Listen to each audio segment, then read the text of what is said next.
Look, if you're constantly tired, distracted, anxious, and stuck, it's not because you're broken, it's because you're destroying your brain every single day, and you're doing it with things you think are normal. You scroll for hours, feed your brain garbage, sleep like crap, eat worse, and then wonder why you can't focus, can't think clearly, can't execute.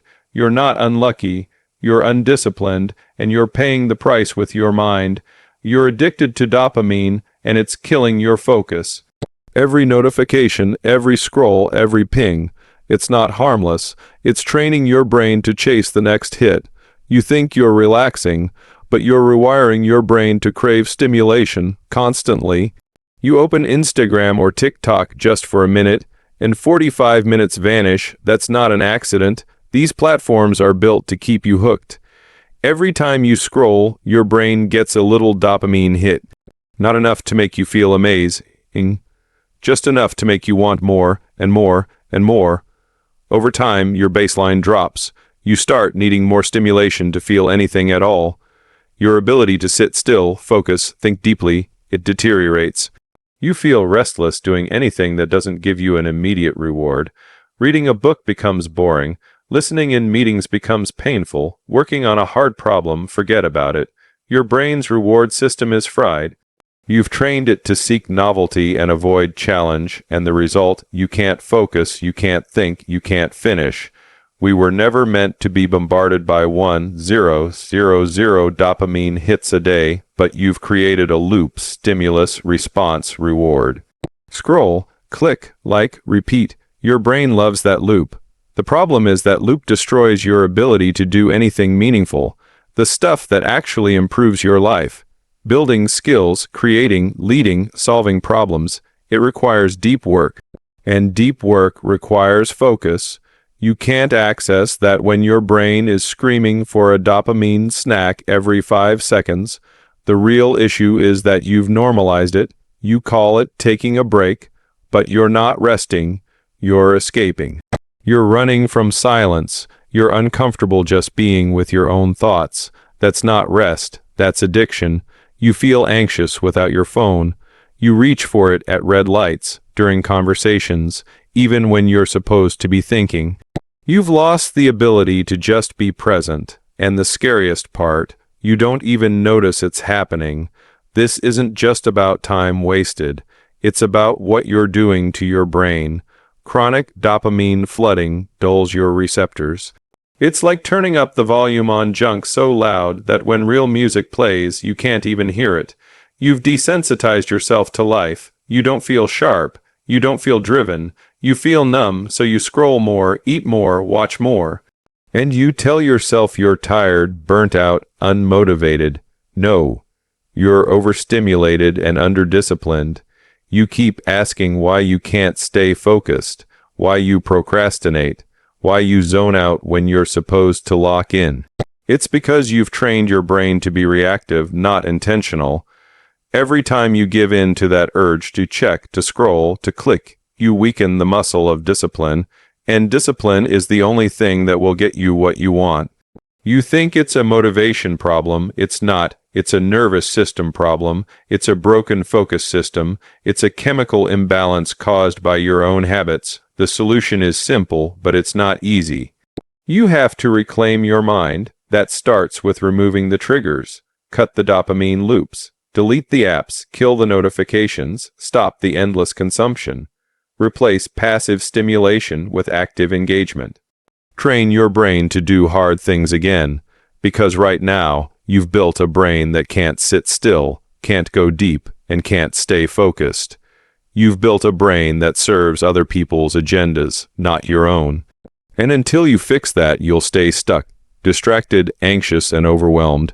You can't outwork a sleep-deprived brain, no matter how motivated you are, how long your to-do list is, or how badly you want success. If your brain is running on fumes, you're operating at a fraction of your potential. Sleep isn't a luxury, it's not optional. It's the most powerful cognitive enhancer available, and it's free. But somehow, we glorify the grind and sacrifice the one thing that makes the grind even possible: a functioning, hyper-performance brain. Every time you cut your sleep short, you're trading clarity for confusion. You wake up foggy, slow, and reactive. You tell yourself it's fine, that caffeine will fix it, that you'll catch up later, but you never really catch up. Sleep debt compounds, and as it builds, your brain slowly falls apart, focus weakens, memory slips, decision-making suffers, and your emotional control goes out the window. You snap at people, you overreact. You procrastinate, and worst of all, you start making bad calls that cost you time, energy, and money. Sleep is when your brain does maintenance. It clears waste, restores balance, consolidates memories, and resets your emotional state. Skip that process and you're running on corrupted files. You can't absorb information properly.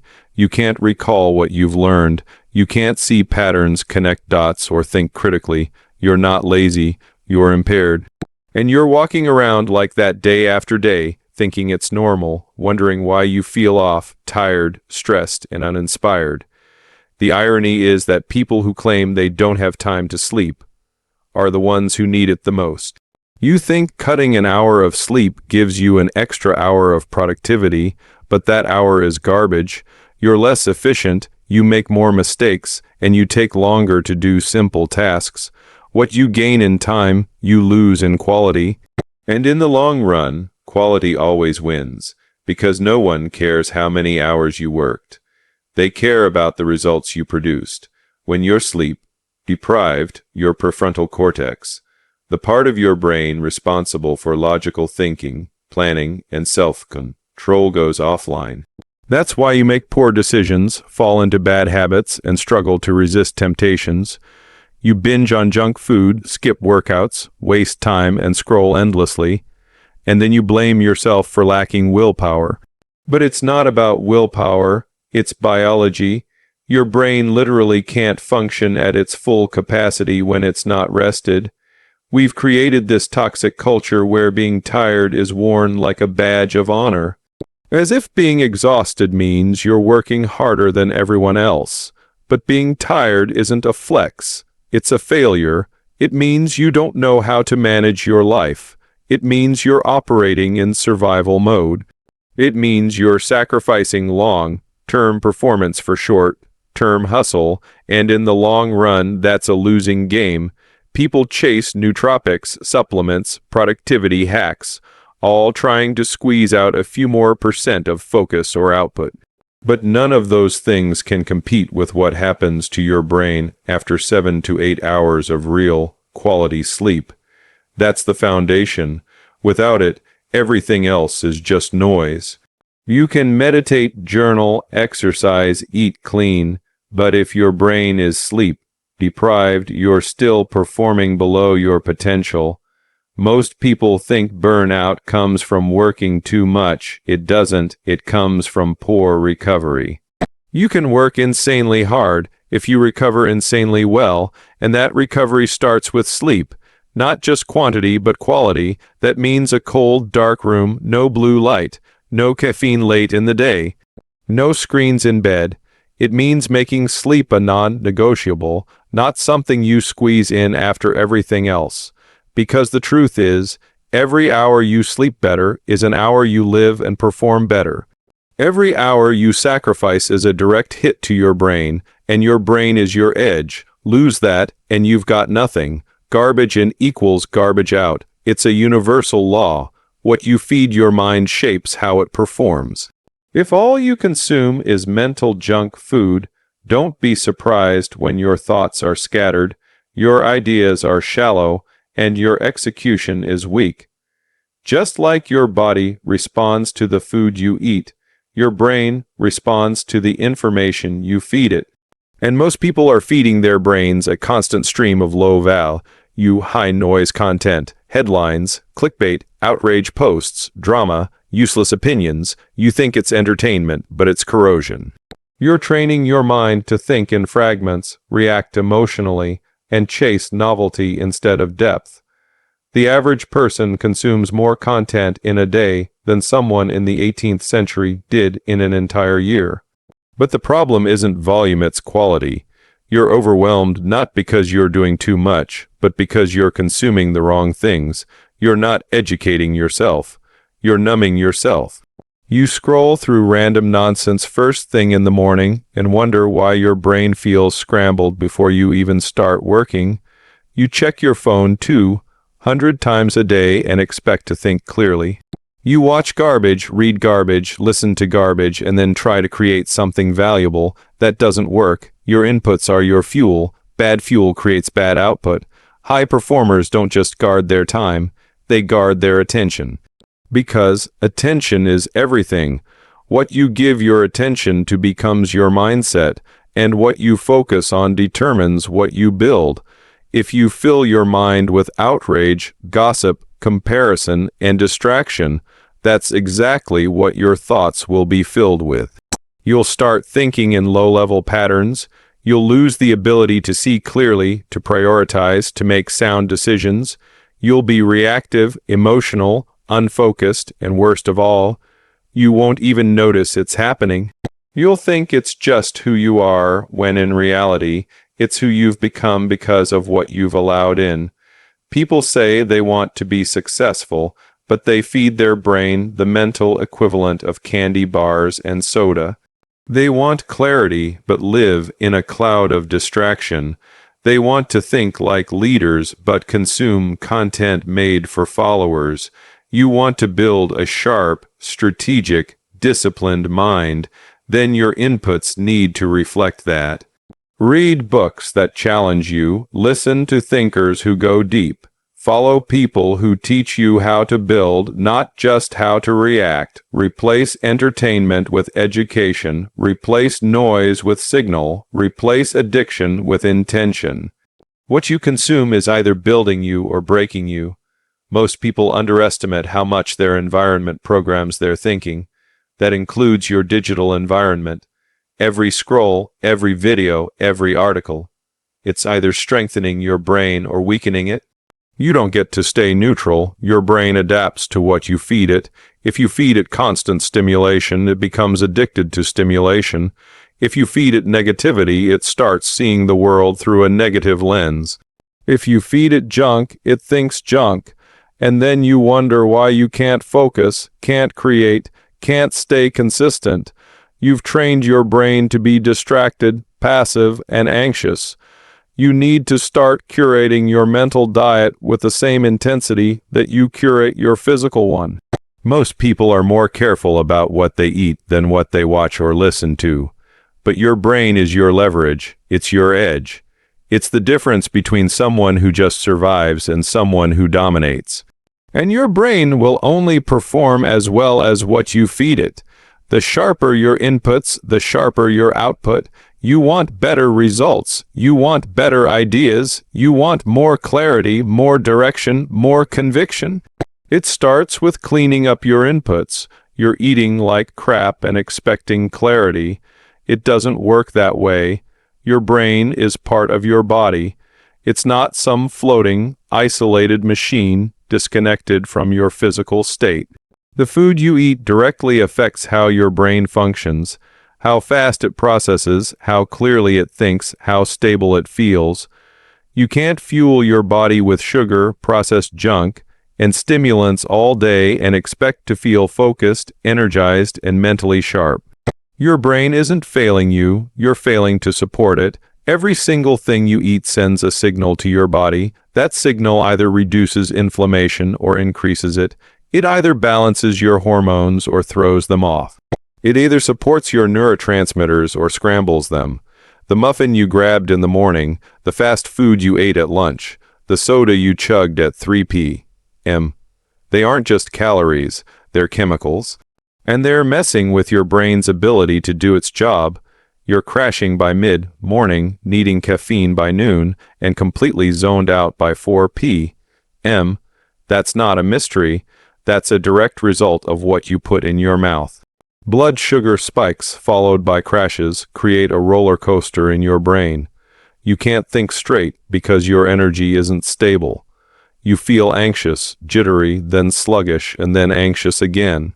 So you reach for more sugar, more caffeine, more stimulation, trying to fix the crash you created, and the cycle keeps going. You think you're dealing with a focus problem or maybe a mood disorder, but often it's just metabolic chaos. You're feeding your brain garbage and it's giving you garbage in return.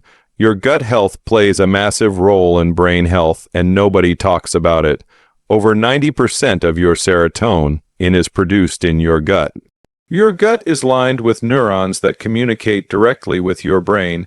If your gut is inflamed, unbalanced, or constantly irritated by processed foods, you will feel it mentally. Brain fog, depression, anxiety, low motivation, it's all connected. You're not just what you eat. You're what your body can digest, absorb, and turn into fuel for thought. Think about what high performers do. They don't eat for pleasure. They eat for performance. That doesn't mean bland, boring meals. It means meals that give them consistent energy, sharp focus, and strong mental endurance. Whole foods, clean proteins, healthy fats, fiber, hydration, nutrients that support the brain like omega-3s, B vitamins, magnesium. These aren't optional, they're essential. You want to dominate your day, but you're starting it with sugar and caffeine, then running on empty, then crashing. That's not a productivity issue, it's a nutritional one. People spend thousands of dollars on courses, coaching, tools, and software trying to get an edge, but ignore the thing that drives everything, their brain, and that brain is literally built from what you feed it. Every cell in your brain is rebuilt and repaired from the materials you provide. You wouldn't build a house out of rotting wood and expect it to last, but you expect your brain to operate like a hyper-performance machine on low-quality fuel. It doesn't add up. Mental discipline, creative thinking, emotional stability, these are the byproducts of a well-fed brain. You want to think clearer, work harder, stay focused longer. Start by eating like someone who respects their mind. Stop pretending food is just about weight or fitness. It's about cognition. It's about clarity. It's about showing up every day with a brain that's primed to perform, not survive. Most people don't have a motivation problem. They have a brain that's too undernourished to care. And that's something you can fix, but only if you stop treating food like a side issue. Mental clutter kills execution. You can't perform at a high level when your mind is full of open loops, distractions, and unresolved decisions. Every unfinished task, unread message, unorganized thought, it all stacks up in your mental RAM, slowing you down like too many tabs open on a computer. And just like that overloaded computer, you start freezing, lagging, losing speed. You know what you need to do, but you can't seem to do it. You're mentally jammed, not lazy. There's a difference. Most people live in constant noise, external and internal. Notifications, emails, texts, updates, random conversations, music, podcasts, background shows. They never stop the input. And because of that, their mind never gets space to process, to clear, to focus. You can't expect sharp thinking when your brain is overloaded with junk data. You need bandwidth to execute. You need clarity to make decisions. And you can't get either when your mental environment is chaos. It's not just the clutter you can see. It's the thoughts you haven't closed, the stuff you keep pushing off, that project you haven't started, that message you haven't replied to, that errand you keep delaying. Every time you delay action, your brain holds it in limbo, and the more you hold in limbo, the more scattered and stressed you feel. You think rest will fix it, but rest doesn't work when your mind is flooded with mental tasks you're avoiding. You're not resting. You're ruminating. You're spending all your energy thinking about what you're not doing. Disorganization is not harmless. It's not just about aesthetics or workflow. It's mental friction. You waste time finding what you need, rewriting the same to-dos, revisiting the same decisions. You're duplicating effort, leaking energy. You can't lock in because part of your brain is always trying to remember, track, manage, remind.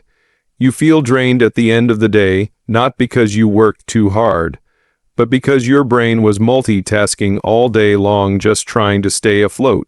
Deep work and distraction cannot coexist. If you want to execute at a high level, you need to eliminate cognitive drag. That starts with clarity. What are you actually working on? What's urgent versus important? What are you going to say no to? You need to systematize your mind, clear out the mental junk drawer, write things down, prioritize, batch your decisions, create routines that remove daily guesswork.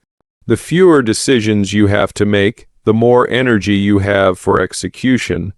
Mental clarity is a discipline. It's not something that happens by accident. You have to build the habit of unloading your mind every single day.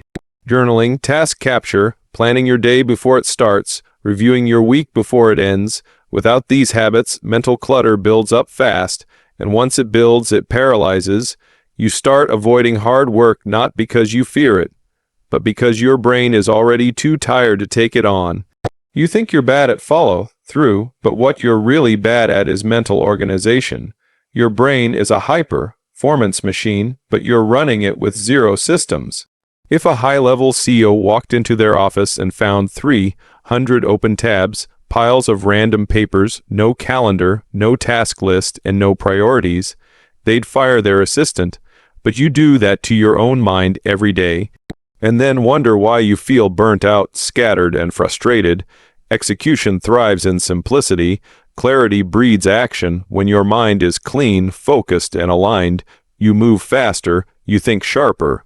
You make better calls, you stop second guessing, you stop starting and stopping, you just execute. Most people don't need more motivation, they need fewer mental distractions, less noise, fewer inputs, more focus, more space to think, and that comes from cleaning house, inside your own head. Discipline is the cure, not motivation. Everyone is chasing motivation like it's the missing piece, the secret sauce that will suddenly make them consistent, focused, and successful. But motivation is a mood. It comes and goes. It's unreliable, unstable, and often completely absent when you need it most. Waiting to feel motivated before you take action is the reason you're stuck. You don't need more motivation. You need to build the skill of showing up regardless of how you feel. That skill is called discipline. Discipline is doing what needs to be done even when it sucks, even when you're tired, even when you're overwhelmed, even when there's no dopamine hit waiting for you. Discipline is what carries you through the boring, unglamorous, repetitive actions that actually create results. Everyone wants the outcome, but no one wants the process. Everyone wants clarity, focus, drive, but they're chasing short-term feelings instead of building long-term habits. Motivation might get you started, but discipline is what gets you across the finish line.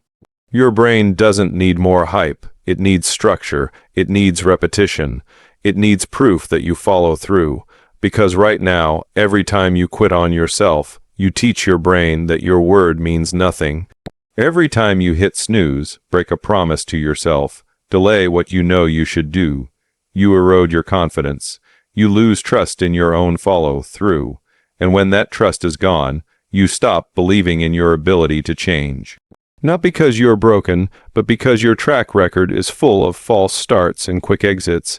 Discipline is the opposite. It's the quiet, unsexy habit of keeping your word to yourself. It's showing your brain that you can be counted on. That when you say you're going to do something, you do it, no matter what. And when you stack those wins, you build momentum. You stop relying on hype. You stop chasing perfect conditions. You stop needing a podcast, a quote, or a playlist to get moving. You become the kind of person who takes action automatically because it's who you are, not because you feel like it. The world is full of people who are talented, smart, and motivated, yet broke, lost, or stuck. Because they can't stay consistent, they get hyped, make a plan, feel good for a day, and then vanish when it gets hard. The winners aren't always the most gifted. They're the ones who out-discipline everyone else. The ones who show up when it's inconvenient, who execute without emotion, who do the reps no matter what. That's what separates amateurs from professionals. Emotion-driven people ride the roller coaster. Discipline-driven people build empires. You don't need to feel inspired to take action. You need to take action until it becomes automatic, and that only happens through repetition, through doing it on the days you don't want to, through building routines that remove your feelings from the equation. When it's time to work, you work. When it's time to train, you train. When it's time to focus, you focus, not because you're in the mood, but because that's what the mission requires. Most people live their lives waiting for clarity, for energy, for the right time. But those who win, those who dominate, they create momentum through action, and that action is fueled by discipline. Not emotion, not hype, not chance. Discipline gives you freedom, it gives you control, it gives you the power to do what matters, no matter how you feel, because your goals don't care about your mood. Your results don't care about your excuses. Your brain is not the enemy, it's waiting for a leader, and discipline is how you lead it.